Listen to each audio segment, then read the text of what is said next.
Hi, this is Patsy with a Z. Welcome to Joy on Paper Live, a program for writers and those who dream of writing, and for everyone who wants to know the story behind the book. And actually, we have a lot of stories today because we are talking to a wonderful author, New York Times bestselling author, about her series Voice of Wilderness and her new book. This is so exciting. Hi, Rosanne Parry. Wow, Rosanne. Hello. This is Hello. wonderful. I'm so Thank happy to have you. you here. Well, Thank you. Thank you. of course, the name of the Yeah. book is A Wolf Called Fire, and it is a wilderness survival story of the wolf pup known as Worm, a real wolf pup. Yeah. He was inspired by a real wolf. Yellowstone Wolf 8 was one of the original wolves that's reintroduced to Yellowstone 30 years ago.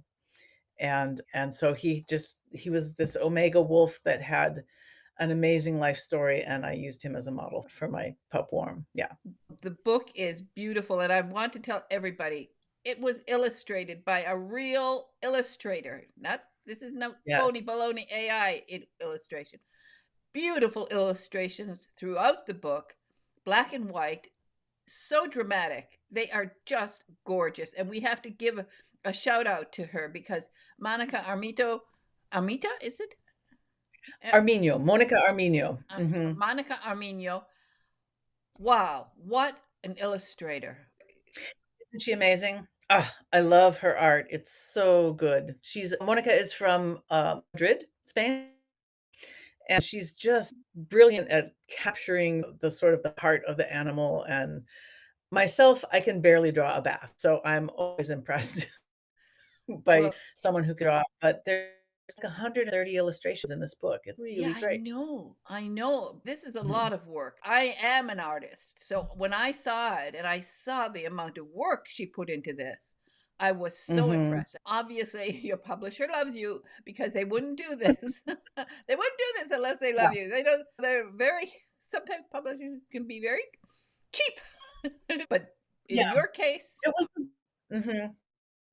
It was a big risk to take, I'll say. When the first of these Voice of the Wilderness books came out, nobody had done this heavily illustrated a book in decades. It had been a really long time, and they took a big chance on it because the publisher has to pay for those illustrations ahead of time, right? So the artists can buy the materials to make the illustrations, and they invested a lot upfront, but what was really smart about it is that they took not an advanced copy that just had like 1 or 2 illustrations in it, and then the rest of it saying illustrations to come. They just took 1 chapter fully finished with finished art in it and said, "It's gonna be a whole book like this."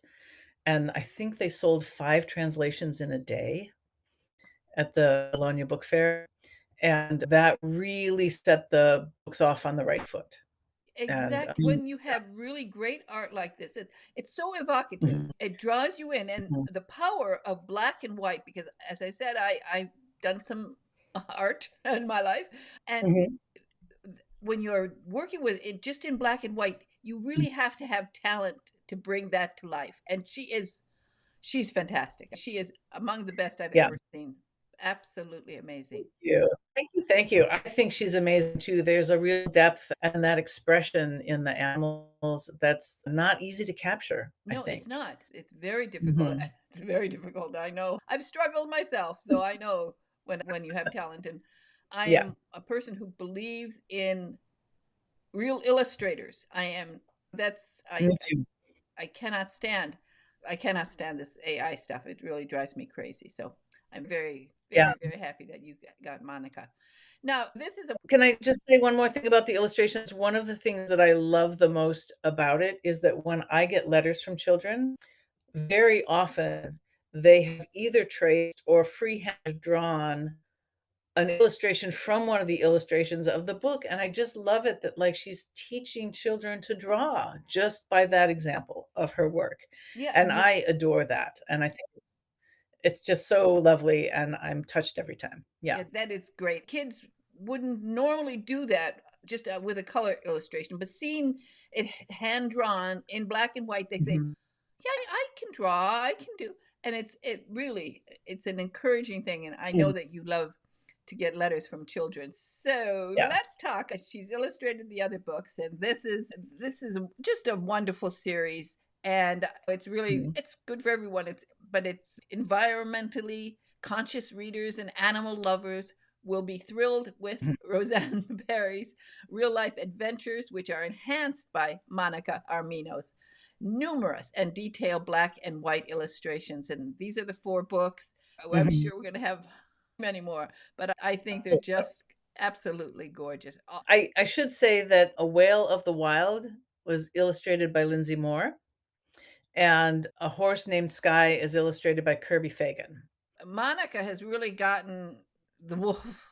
Now, where you obviously got enthralled with this wolf story to become a wolf to write this in first person from a wolf's point of view.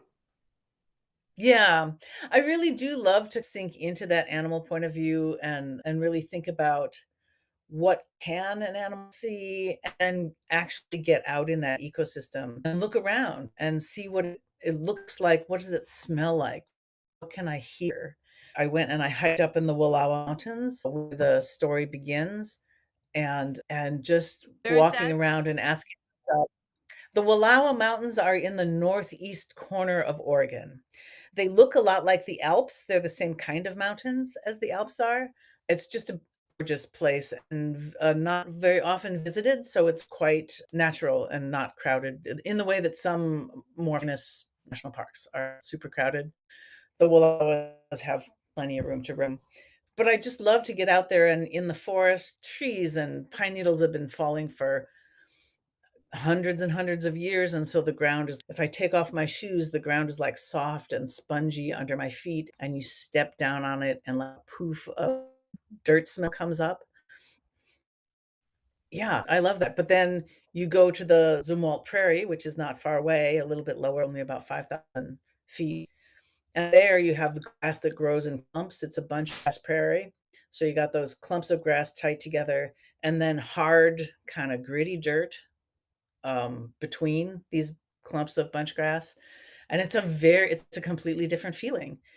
Easier to see an animal track on that kind of more open ground, but it smells different, it sounds different, it feels really different on your feet, and so I really love to not just think about what it feels like to be a wolf, but also in the setting, what can my animal perceive? What can they understand of the world around them? So that's lots of fun to do. I was actually raised in a forest myself. I'm from the Upper Peninsula of Michigan, and Mhm. I'm a Youper. I practically lived my entire summer in the forest. Yes. In those days, in the morning you had your breakfast, then you took some Kool-Aid with you, maybe a peanut butter jelly sandwich, and you disappeared for the whole day. Mhm. And Yeah, I was in the forest and picking berries. I love that too. Yeah, that's a lot of my childhood too. I grew up in Oregon and there's lots of forest. And even within the city of Portland, there are lots of huge parks and parks that you can there are 40 miles of hiking trails in Forest Park in Oregon. I think it's 8 or 9 square miles, Forest Park. Wow. So lots of great wilderness habitat, and the which is pretty easy to find in Oregon, and so I've loved being around that my whole life, and I really wanted to share that love of the wilderness and that connection with wild creatures and wild spaces, and I really want my readers to love the wilderness and feel connected to it, so For the rest of your life, when you've spent time in the forest, there's always something there that Mm, sometimes you can just close your eyes and feel what it was like to be in the forest, the smells, the mhm, sounds. When I was a kid, we didn't have wolves. Nowadays in northern mhm, Michigan, they have wolves. mhm. Yeah, Tell us about what you discovered about wolves and the recent sort of uptick in the numbers of wolves. yeah. It's up until 2020, the wolf population in this country was rising, not quickly, but slowly and steadily because they had protections of the Endangered Species Act. And so it was really great to see wolves venturing out and starting a new pack in a new place. My first book, A Wolf Called Wander, was inspired by OR7, which is a wolf who dispersed from his pack and ran 1,000 miles in a month. Everyone was amazed. They were like, "Where is he gonna go?" He went off. He had instead of heading east where he would find more wolves in Idaho, he went west where there was 0 wolves and had not been wolves for 90 years, and people were like, "I wonder where is he gonna go? What's he gonna do when he gets there?" And he moved into the Siskiyou Mountains in southwestern Oregon, and he found a mate there and founded the Rogue Pack, and that pack went on to found new packs in Northern California, and that environmental resilience story. I love that. I think that's really important for people to realize that although there is destruction, degradation of the environment all around us, there is also restoration and renewal. And just a little bit of support from us can make a huge difference in the world. When I was a child, I never saw a bald eagle, not one time. They were just gone because we were using DDT and that pesticide made their eggs collapse. And so when we discovered that was the cause, we stopped using that chemical, and if it worked its way out of the ecosystem over time. And I see eagles all the time now. And I love that, right? But that happened because we saw a problem, we discovered the cause of the problem, we changed the behavior of humans, and then nature restored itself. And so I love that. I want that resilient story to be in people's minds. So have you gotten up close and personal with a wolf cub, not a big wolf? Wolves in the wild do not like human company. Humans have hunted wolves for many centuries, and they remember that about us. So wolves flee from human company in the wild. There are a few places like Yellowstone Park where they're accustomed enough to human presence that they're not quite so wary of human beings. But because wolves fear humans so intensely, I have been where wolves are. I've heard them howling. I've seen their scat and their tracks. I don't think I have seen a wolf in a wild, although I believe they have probably seen me. Yeah. But I have learned a lot from their ecosystem and from places where I can, like sanctuaries where I can observe wolf behavior. So that's what I rely more on looking at actual wolves in a sanctuary situation. That's a little more controlled, and I'm not frightening them by being there. Well, I know So that that's what works well my for brother me. and sister-in-law who still live in the Upper Peninsula, they have seen wolves in their Mhm. backyard. Wow. Uh, And I have friends in Montana who see them pretty regularly pass through their property. Yeah. yeah, let's Nice. talk about Warm and Mhm. how you developed his story and what you discovered about him. He's modeled, as I said, on this Yellowstone Wolf 8. He was one of the first packs to be brought to Yellowstone in 1995 was when they introduced wolves. And this particular pack had alpha male and female, a mother and a father, and they had 4 male pups, and 8 was the smallest of them. He was the omega wolf. His other brothers, his larger brothers, dominated him all the time. The rangers who were watching this pack were like, "Ooh, I don't even know if he's gonna make it." Like, they're picking on him all the time. But as it turned out, he did survive that first year, which is a really vulnerable time for wolves. About half of them don't make it through their first year. But he did live through his first year. And that experience of being bullied and dominated all the time made him an insightful and compassionate adult wolf who had a real gift for connecting with and mentoring wolf pups. When he was old enough to be away from his own pack, he encountered an alpha female whose partner had been killed by a poacher, but she had 8 young pups to feed all by herself. and she really needed help. And so he, instead of trying to forge a bond with the alpha female, he focused on forging a bond with those pups, and in this gentle and encouraging way taught them to hunt and wrestled with them and played with them. And the result was this very powerful alpha female chose him to be her alpha male. And then this group of 8 pups became fanatically loyal to him. They adored him and they were very faithful to him. And they became a very powerful pack in Yellowstone Park because they were so cohesive, because he had mentored them so well. They became a pack that held together really well. And he made an interesting and unusual choice. Most of the time, when one pack fights another pack, they fight until one pack kills the other pack's alpha, and then that pack disperses and it's over. But this wolf, Wolf 8 in Yellowstone, he would fight another pack until the alpha submitted to him, but he always let them live. And the result was that alpha lived, his pack retreated from their area, and then that alpha was like, "We are never going over there again. For sure, we're never going over there." And it made the boundary of their territory much stronger than it would have been if he had killed the alpha.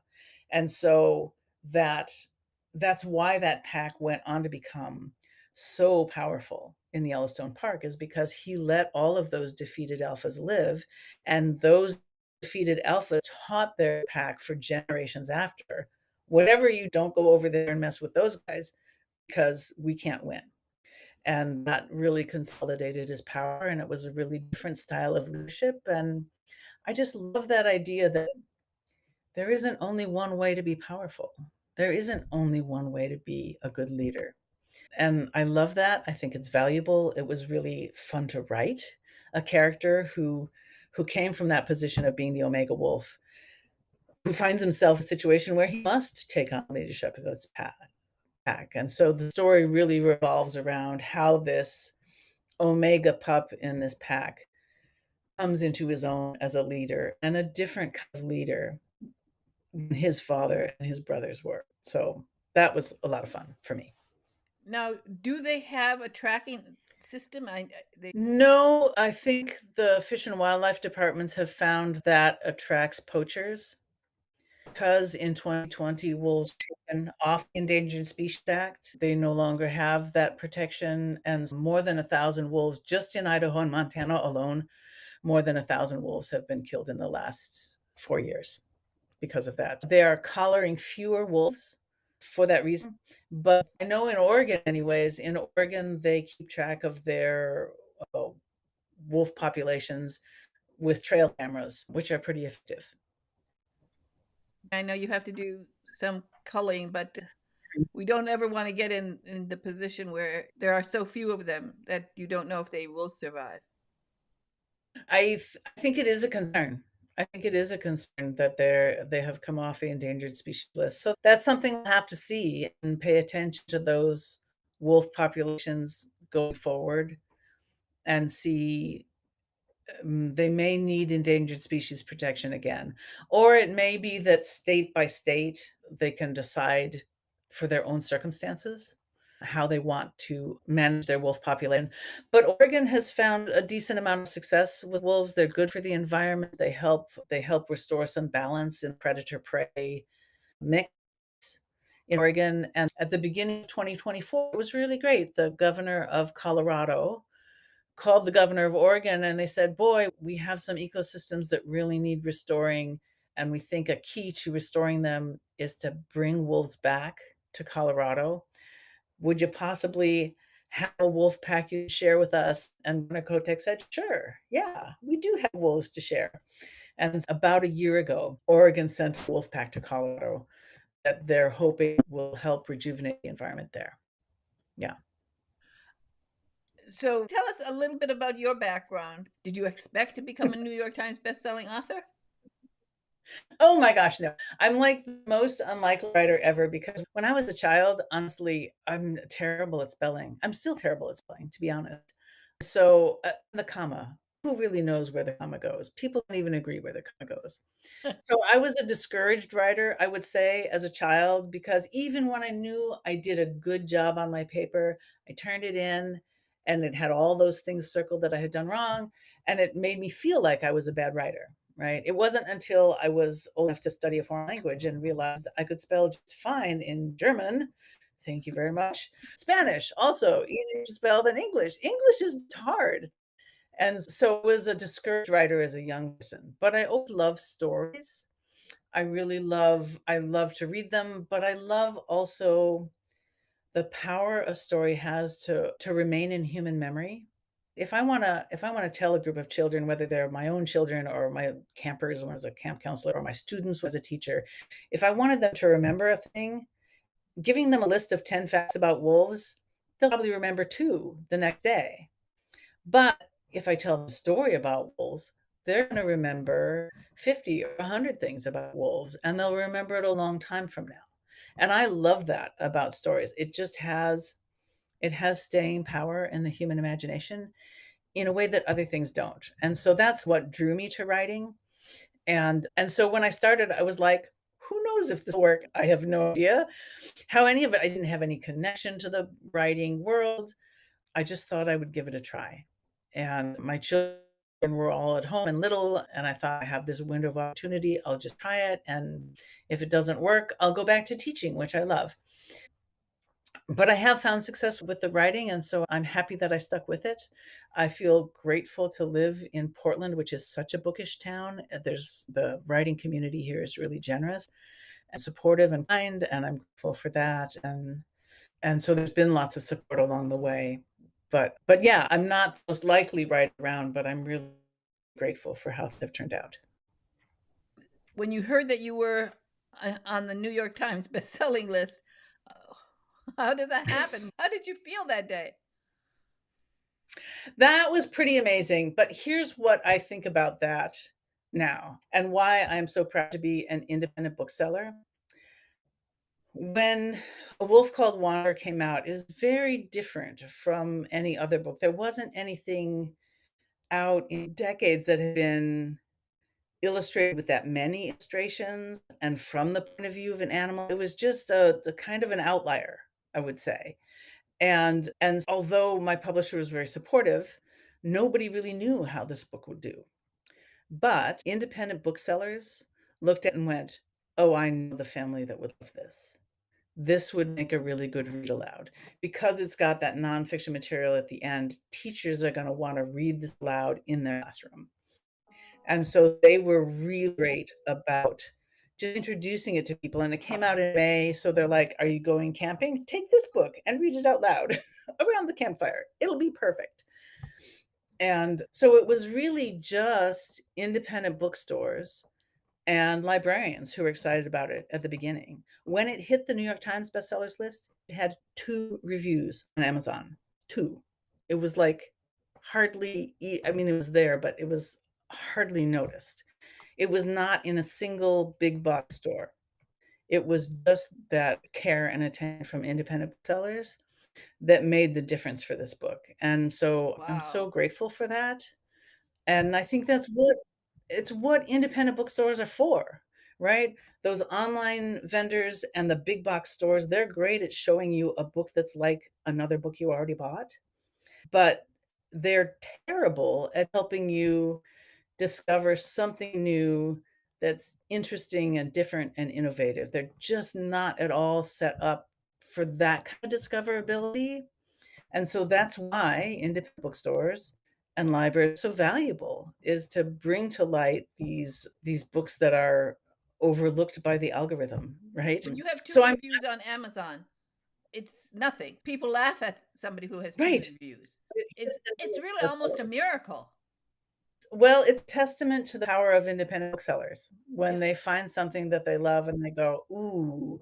I can do this." And they did that with books like Wicked by Gary McGuire. When that book came out, he'd written other books but people went, "Oh, this is really good and it's really different."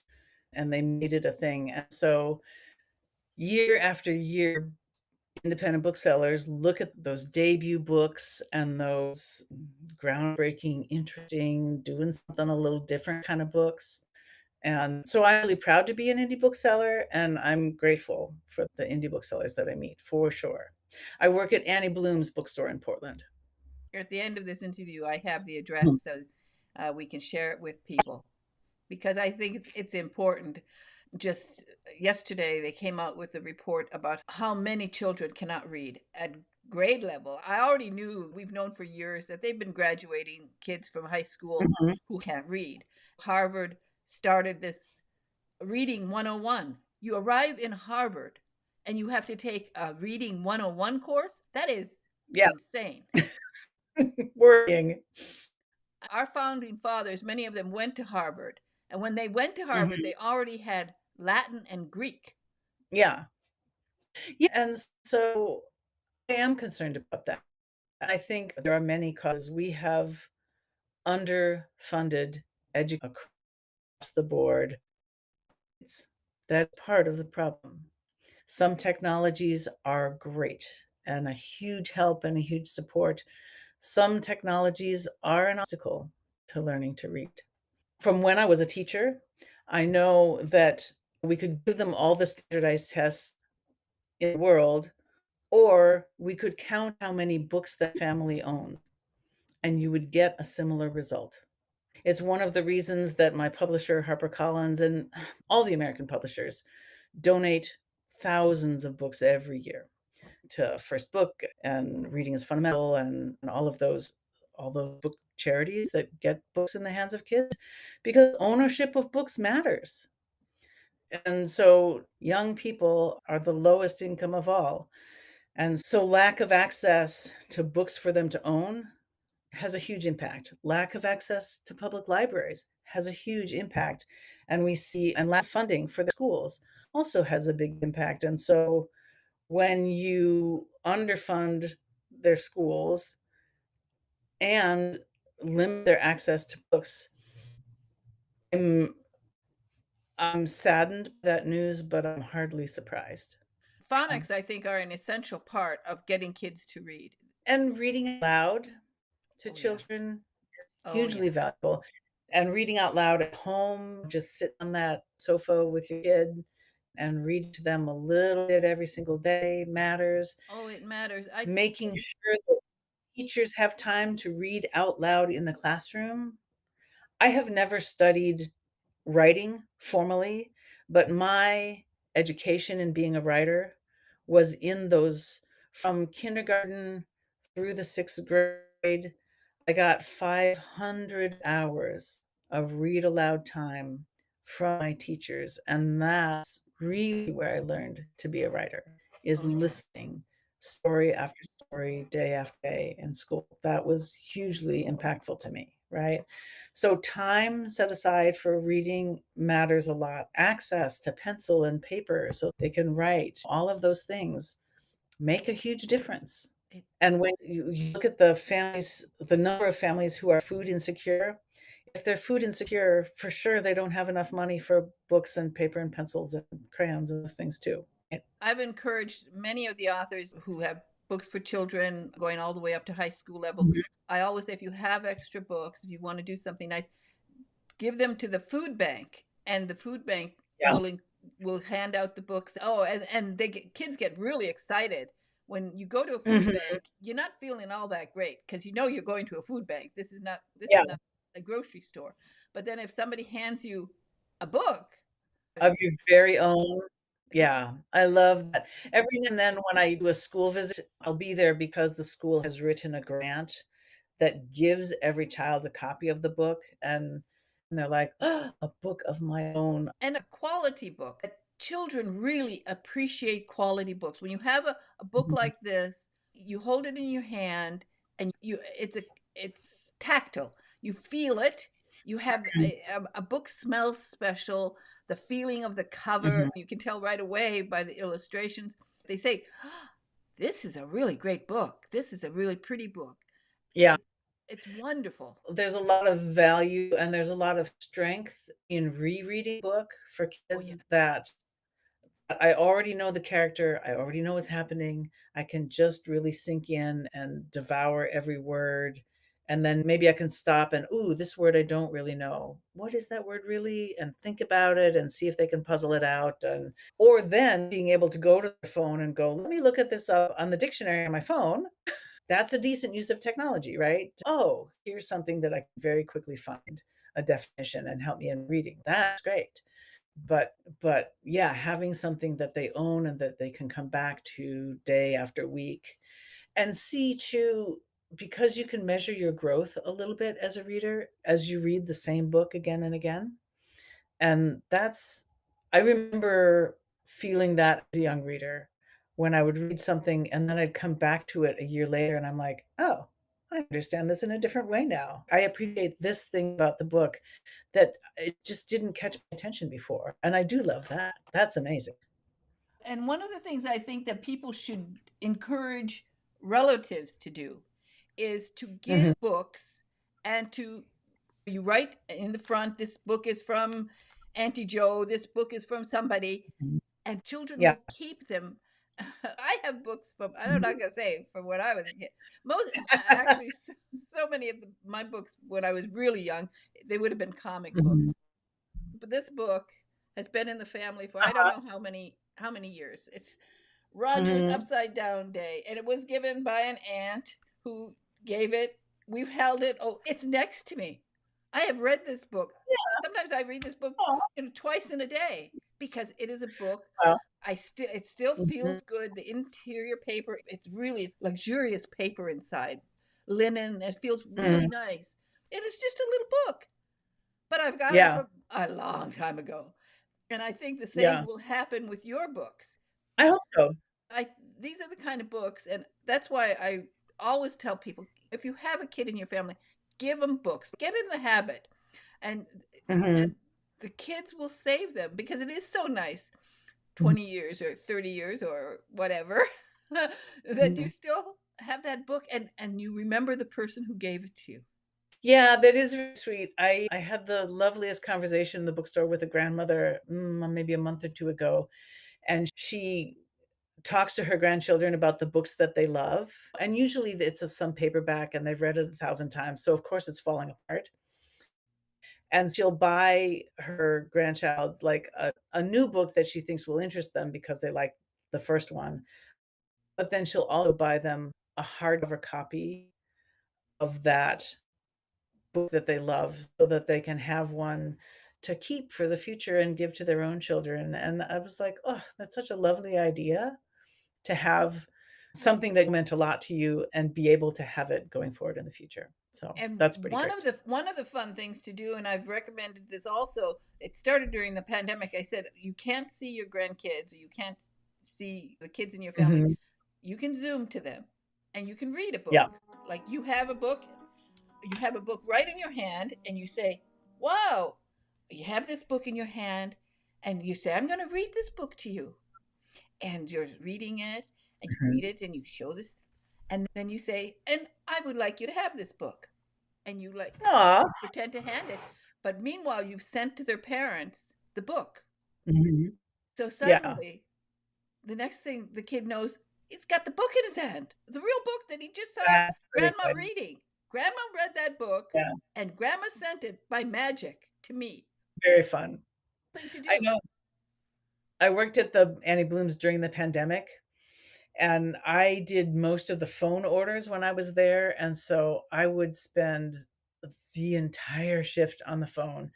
And a lot of the people who called me were grandparents who were far from their grandchildren and afraid and lonely. And so part of the interaction was just, spending 10 minutes with them just to connect and say, "Hey, we're still here."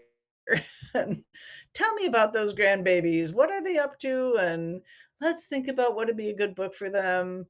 It was good for the kids, but it was really good for the grandparents too, to Exactly. have a thing, a way to connect and something to help them just through that really difficult time. I was grateful that the bookstore was able to stand in that gap for them and go, "Yep, you're far from people that you love, but we're gonna do this thing that we can do to help you feel connected to them. Books connect you Yeah. to, to the Mhm. past and in a beautiful way, and they carry you to the Mhm. future. And you've done a beautiful job. Really, Rosanne, Thank I you. love them. I love you, all of them. You have a website, I and do. and Mhm. there it is. And I know Mhm. that you like to get letters from kids. So there's the address, and people can get that. And I know that you also like to Mhm. support independent bookstores, so people can do that too. And there's Yeah, if you would like Annie Bloom's, because I work there and it's just up the street, if you want a signed and personalized copy, you can just use the buy button on my website or call them or get on the Annie Bloom's website. You can order my book and I'll sign it and personalize it. We ship anywhere in the United States. it's fantastic. Yes, that's Yeah. wonderful. Yeah. Everybody get an autograph copy. That's really wonderful. Makes it really Yeah. precious. And then if you don't have a kid in your life, please Mhm. send a book to a children's hospital near you or to Shriners or Mhm. St. Jude's because they need books. And if you can do that, because kids in hospital Yeah. particularly need books. Yeah. Yeah, I love that. We're the closest indie bookstore to the big hospitals in Portland. And that is a conversation I have with people sometimes. They're coming in and they're visiting a child in the hospital and they're like, what shall I bring them? Uh, This is a wonderful book. A Wolf Called Fire, and the kids will love it. you know, Parents will love reading it. And that's also important. A book that yes. parents don't mind reading over and over again. Yeah. Yeah, I want that to be a real place of connection at the end of a busy day to just be able to sit down with your kiddo and go, okay, now we're just going to do story. That's it. And That's so it. I read it out loud 100 times when I'm writing just to make sure that it flows well reading out loud because that is precious time Yeah, in a I person's. actually found myself reading it out loud. If I like a kid's book, Oh, I'm reading it out loud to myself. I've read this book, I don't know how many. I just yeah. love the sound of the words. It's it has Mhm. that flow and it makes you smile at Mhm. the end. So really, I think you are absolutely fantastic. The type of book that you're writing is Mhm. really Mhm. important. And of course, the Thank illustrations are you. great because you can look at them. It's funny, every time I looked at the illustrations, I found a new little detail. Mhm. For parents, that's also nice. When they're reading a book over Mhm. and over, they'll Yeah. be surprised that you read it, and then the next time you read it, you say, "Oh, I didn't notice that," and then I did notice that. Yeah. So Yeah, it's very fun. it's been an absolute joy talking to you today, Rosanne Parry. Thank you. And as I My said, pleasure. your website is rosanneparry.com. People go there and you can order the book from there. You can find out more. Is that you have a Mhm. picture on your website? Is that a treehouse in the back? Yes, I write in a treehouse in my backyard in the summertime. It's Uh, too wet and cold out there to so write that's your real in. treehouse. Yeah. Yes. I'm very grateful. Portland is a very green city with lots of trees, and I have lots of trees in my yard, so it's a lot of fun. Okay, everybody, go and check out Rosanne Parry's website. And thank you so much for being on Joy on Paper today. It's been a joy to talk to you. Lovely to talk to you, Patsy. Okay, bye bye See now. ya. It was so much fun to talk to Rosanne Parry about A Wolf Called Fire from A Voice in the Wilderness series. Please subscribe to Joy on Paper so that I can bring you more interviews with fascinating authors. All you have to do is click that button, subscribe, like, share, and comment because authors really, really appreciate getting comments. Thank you. Bye bye now.